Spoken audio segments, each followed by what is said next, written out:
Di ba? Sinabi sa Bible, mas madali pang pumasok sa butas ng karayom ang camel kaysa makapasok sa heaven yung mayaman. Di ba? Kawawa naman. Isipin mo yung dalawang tao, pareho lang sila ng ginawa, tapos yung isa nakalakos. Di ba?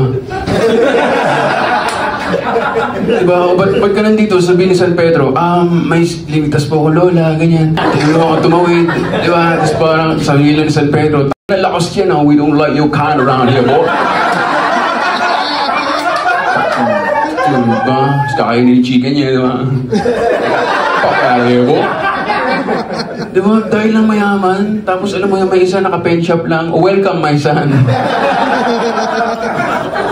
Lugi eh. Tripo sandals ba yan? Welcome. Well, diba, anong ginawa mo? Sa Rockwell po kasi, may lola, tapos tinulungan kong, ano sabi mo, Rockwell? Tama mo. Satanas, 10. Mabait naman dahil lang mayaman, alam mo yun? Tumama sa crypto, ano mo yun?